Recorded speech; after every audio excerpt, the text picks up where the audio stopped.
Greetings. This is the one you've known as Jesus the Christ. I'd like to speak to you today about a topic that is troubling many of you. It troubles this channel as well, and it's something she's reluctant to address, but I've asked her to. I say this to dispel any idea that she has any personal agenda around this. I assure you the agenda is mine, because I see a need to speak more directly about this to those in the spiritual community, since certain conspiracy theories are becoming popular among you. In an earlier message about the coronavirus, I said that the virus does not have a nefarious cause, but a natural one. The coronavirus and any other event you experience is either designed or allowed by spiritual forces because it serves in some way, usually by serving humanity's evolution and understanding. And every event, including this one, has both positive and negative consequences. Nothing is ever all good or all bad. It is only the ego that sees things this way. Some of you have chosen to believe that the coronavirus is serving the nefarious agenda of a group of people whom you view as evil, power-hungry, greedy, or otherwise not like you. While it's obvious that your world and the people in it are being harmed and deeply affected in negative ways by such people who care more about their own well-being than the well-being of the environment or of humankind, it is not true that all governments, large corporations, or rich people are conspiring to take your freedoms and harm you.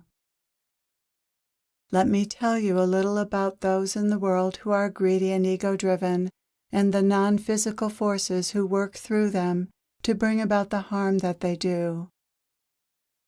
Yes, there is evil in the world, and there are negative non-physical forces who would like to see humanity imprisoned literally and figuratively. These negative forces are called service to self by some, so I will also use this term. They believe that life is about serving themselves, and that those who are aligned with love and serving others are deceived and weak. They believe that freedom lies in enslaving and dominating others if they're able to. These non-physical forces are able to mentally influence human beings who resonate not only with greed and hatred, but also with fear, victimhood, despair, and depression. These non-physical forces can manipulate people by putting thoughts in their minds. However, that is the only power they have. For non-physical beings to have power in the world, people have to act on these thoughts. Much of the evil humanity experiences, including suicides and murders, stems from people following thoughts planted by these non-physical forces. The problem with the path of service to self is that it can only be taken so far, and there's no joy in it. Those who are devoted to this path suffer greatly, and their only solace is to make others suffer more. Those who are on this path will not succeed because it is anti-life and anti-love, and love and the truth are more powerful than hatred and fear. Service to self individuals, both physical and incarnate, are not as powerful as they would like you to believe. They lack the ability to cooperate, so what they're able to achieve is limited by that. They are like a bunch of bank robbers who eventually turn on each other, for they have no other loyalty than to their own self-interest. Love is powerful and can accomplish great things because love puts higher values before self-interest. Everything of value within society has been created by the ethos of love. To return to this topic, conspiracy theories can be recognized by their tendency to assume that a group of people is conspiring behind the scenes, working in concert for some nefarious global end. I can assure you that those who have nefarious motives are not good at all at conspiring or keeping their activities secret. Furthermore, there are many more people who are willing and able to expose what any conspirators might be doing than conspiracy theorists recognize. People are generally good, although they are at times selfish and self-serving, and much of what conspiracy theorists might attribute to evil motives comes from simple mistakes or ignorance. Those who are what you consider evil are few and far between. They are mentally deranged, although functional and sometimes able to reach high levels of power.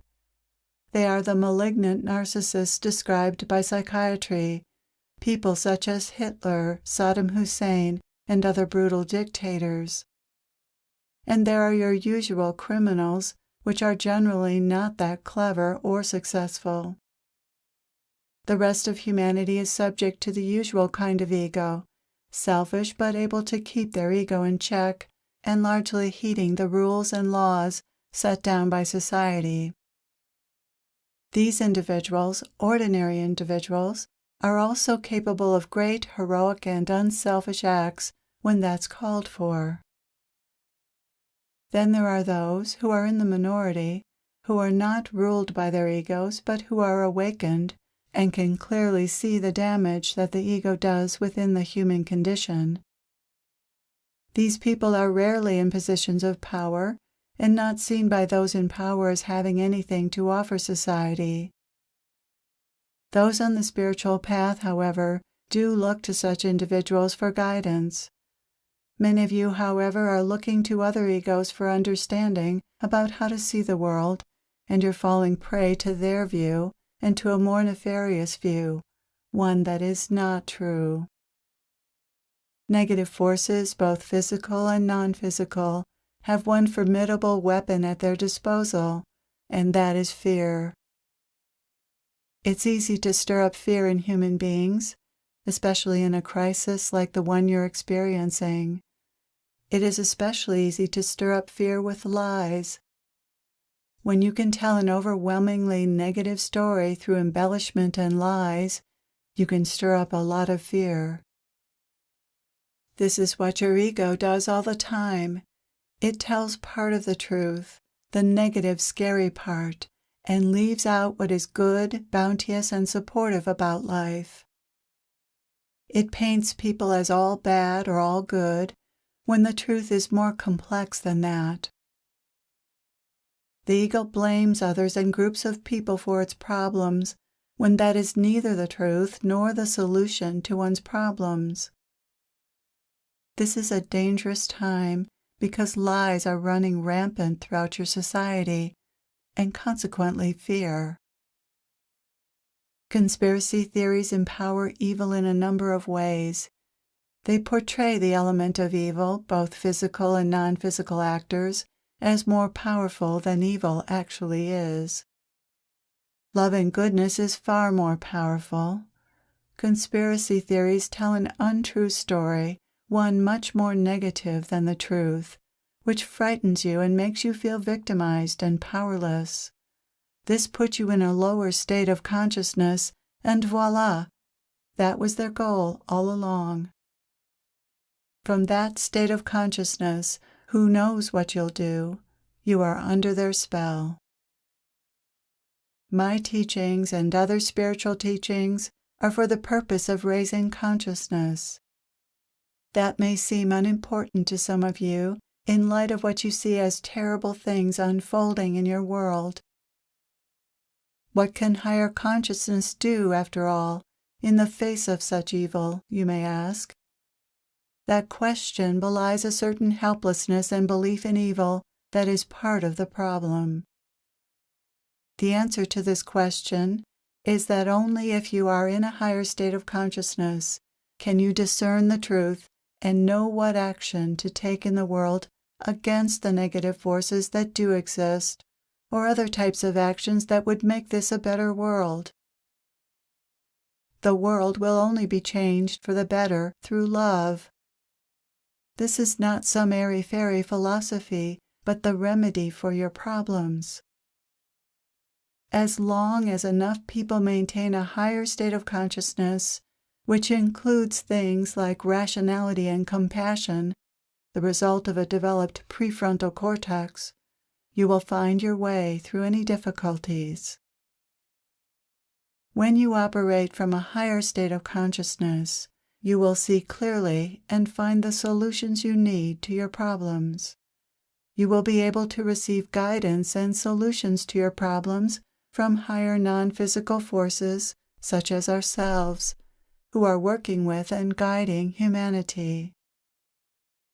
On the other hand, if you remain in the egoic state of consciousness most of the time, and especially if you are gripped by fear and a sense of victimhood, you won't have access to spiritual guidance or your inner wisdom or discernment. You'll be confused, demoralized, exhausted, and dysfunctional. This is exactly what those who are promulgating conspiracy theories want. When I say those who are promulgating these theories, I mostly mean negative non-physical forces. Make no mistake, those who are deeply identified with their egos, as well as those who are suffering, are vulnerable to manipulation by negative non-physical forces. These forces can only do so much in the world. They need hosts to work through, and they find people who are full of greed and hate, and also people who have fallen prey to fear, anger, resentment, and unhappiness, and they plant ideas into their minds. They also speak through certain channels who have been corrupted and probably don't realize they're channeling negative entities. If a channel falls prey to negativity, he or she is vulnerable to being used by negative forces, even if previously that person has channeled higher beings. Negative non-physical forces are behind conspiracy theories, and they use human beings and channels to spread these ideas, these lies. Negative non-physical forces are very clever, as they know exactly how much truth to mix in with the lies to make what they're telling people believable. Conspiracy theories are obviously convincing, or so many wouldn't believe them. However, certain people are more easily convinced of or vulnerable to such lies. Those who feel like misfits or feel victimized, powerless, unhappy, resentful, and angry are most susceptible to these theories. And then there are those who are simply naive, gullible, or undiscerning. I especially want to make the point that even if such conspiracy theories were true, it wouldn't serve you to focus on them and put your energy into exploring them. How does spending your time this way change anything? How might you better use your energy to improve the world? How do these beliefs leave you feeling? This should be a clue as to what truth and value they have for you. As I have so often said, the truth is what causes you to relax and feel at peace. Then from this place of alignment with your divine self, you will be guided to play your part in making this a better world. The truth is that whatever happens in your world, you will learn and grow from it if you don't allow yourself to fall into the trap of feeling victimized by whatever you're experiencing. This is a hole that is difficult to crawl out of. Nothing is happening in this world that you can't deal with effectively when you're in touch with your own inner courage, love, acceptance, compassion, and wisdom. However, if you've lost touch with these qualities of your divine nature and lost your way, life will be difficult indeed, and you will want to blame others and tell a story that makes you feel justified in your anger, victimhood, and suffering. No one can victimize you if you don't let them. The irony is that some of you are allowing conspiracy theories to victimize you. They leave you feeling powerless and out of control, and that is not a functional place in which you can do what you need to do to correct the problems within government and so on that you need to correct. How are you spending your time? What are you really doing to change things for the better in your world? Do you even know what needs to be done? Do you have the facts, or are you believing inaccurate information? Your problems won't be solved by believing lies. Discernment is one of your lessons now, but as I said, that will be inaccessible to you when you are in a state of alarm, fight or flight. This is the state that conspiracy theories are designed to put you in. This is a low state of consciousness, a dysfunctional one, which is where the negative non-physical forces want you to be. Love is the answer because love is the expression or result of a higher state of consciousness. See the whole truth about this world, not just the ugliness and evil, or you become just like those you fear. Thank you for being open to this message. I am with you always.